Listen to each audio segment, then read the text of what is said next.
আউযুবিল্লাহি মিনাশ শাইতানির রাজিম বিসমিল্লাহির রহমানির রহিম। সম্মানিত দেশবাসী, সম্মানিত দেশ এবং প্রবাস যারা আছেন সবার প্রতি আমার আন্তরিক সালাম। আসসালামু আলাইকুম। আপনারা ঠিক কেমন আছেন তা জানি না। আল্লাহর রহমতে আপনাদের দোয়াই আমি মোহাম্মদ দবির আলী ভালো আছি।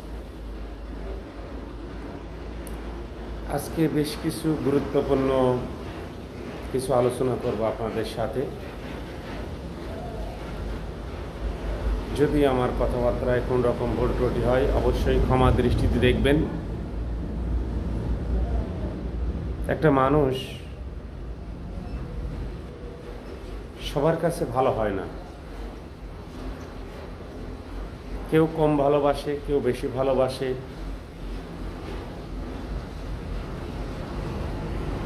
আমি আপনাদের মাঝে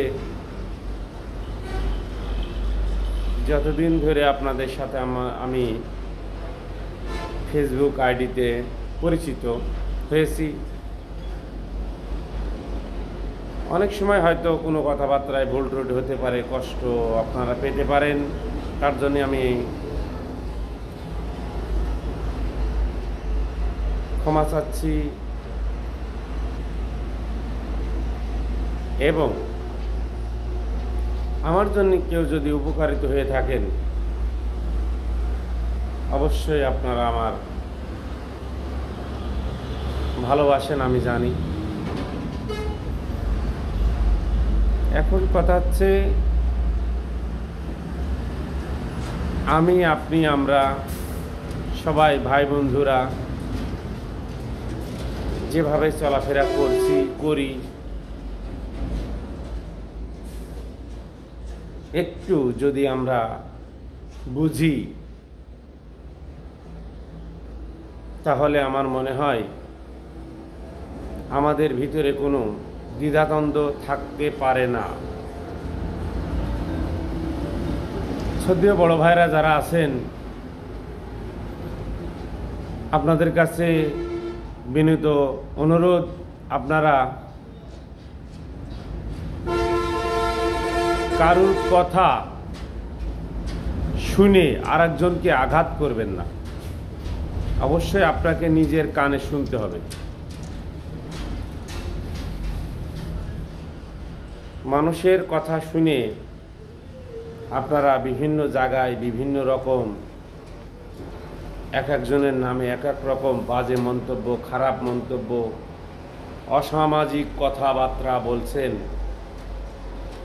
আপনারা আগামীতে যদি কিছু করতে চান, প্রিয় ভাইয়েরা আমার, মানুষের সাথে ভালো ব্যবহার করুন। আমরা কম বেশি শুনি যে কিছু কিছু মানুষের ব্যবহার খুবই খারাপ। এত খারাপ তা সমাজে মেনে নেওয়া যায় না। আপনাদের কি কোনোদিনও বুদ্ধি হবে না, জ্ঞান হবে না? ভাইরা আমার, আজকে আমার আপনার গায়ে জোর আছে, দুদিন পরে নাও থাকতে পারে। আমাকেও মরতে হবে, আপনাকেও মরতে হবে। কুল্লু নাফসিন যায়িকাতুল মাউত, প্রত্যেক প্রাণীকে মৃত্যু স্বাদ গ্রহণ করতেই হইবে। দিনে অন্তত 2-3 বার মৃত্যুর কথা একটু ভাববেন। আমার মনে হয় মৃত্যুর কথা যদি আমি আপনি ভাবি তাহলে ফাইসা কাজ থেকে আমরা ফিরে আসতে পারবো ইনশাআল্লাহ। বিশেষ করে কিছু ভাই বন্ধুরা আমার আছেন, সমাজের প্রিয় বড় ভাইয়েরা আমার, যারা কিছু মানুষের কথা শুনে কিছু মানুষকে আকার ইঙ্গিতে আঘাত করেন, এগুলো ভাই করা যাবে না, করেন না। জীবন আবেগ দিয়ে চলে না। জীবন ভালো করে চালাতে হলে অবশ্যই বুদ্ধি প্রয়োজন, আর বুদ্ধিটা ঠিক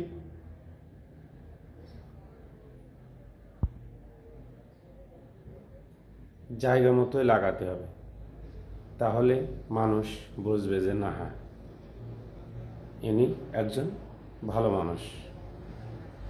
হাং মারেঙ্গা তাং মারেঙ্গা 10 জনের ভিতরে বসে একটা চার দোকানে বসে বিভিন্ন মন্তব্য একজনের বিরুদ্ধে করা, এটা যে কত বড় খারাপ কাজ। যারা শোনে তারা সামরিক মজা পায়, যে বলে সে সামরিক মজা পায়, আর যার বলা হয় সে সারা জীবন কষ্ট পায়। আর এই কষ্ট নিয়ে যদি কেউ মৃত্যুবরণ করে, যার কথা শুনে যে মৃত্যুবরণ করবে তার তো ভিতরে কষ্ট থেকেই গেল। আর যে জেনে বুঝে শুনে তাকে আঘাত করলো, সে যতবেল পর্যন্ত তার কাছে ক্ষমা না চাবে, তার আল্লাহ ক্ষমা করবে না। এটা আমার কথা না, এটা হাদিস কোরআনের কথা। আমার কথা যদি কোনো রকম ভুল ত্রুটি হয় অবশ্যই ক্ষমা দৃষ্টিতে দেখবেন, এবং ভালো হুজুরদের কাছে আপনারা একটু শুনবেন। প্রায়টা জায়গায় ফেসবুক ইউটিউব চ্যানেলে আমরা দেখছি, প্রত্যেকটা সভা সমাবেশ মাহফিলে বাজে বাজে কথা, খারাপ আক্রমণ, এইগুলো করা করছে। এইগুলো করা যাবে না ভাই। আপনার সমস্যা এক জায়গায় বসে তার সাথে কথা বলেন। হাজার হাজার লোকের ভিতরে মানুষের নিয়ে খারাপ মন্তব্য করা, এইগুলো ঠিক না।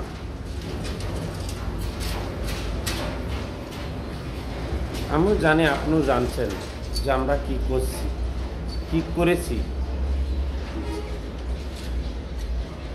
এই সমস্ত জিনিস, কথাবার্তা একবার ভালো করে ভাবুন তো, আপনি আসলে কি বলছেন, কি করছেন,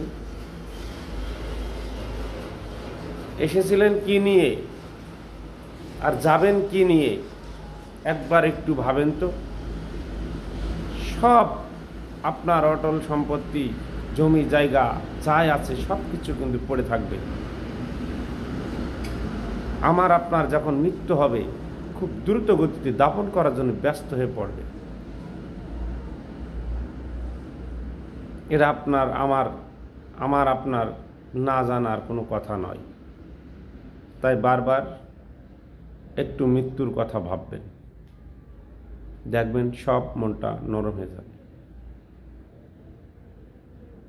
এবং সর্বশেষ যে কথা বলতে চাচ্ছি, অবশ্যই 5 ওয়াক্ত নামাজ মসজিদে যে পড়বে। 5 ওয়াক্ত নামাজ কোথায় পড়বেন? মসজিদে যে ইমামের পিছনে পড়বেন, দেখবেন মনটা সব ঠিক হয়ে গেছে। তো আজ এ পর্যন্তই। আমার কথা যদি ভালো লাগে ভিডিওটি লাইক কমেন্ট শেয়ার করবেন, অন্যকে দেখার সুযোগ করে দেবেন। আজ এ পর্যন্তই। আল্লাহ হাফেজ।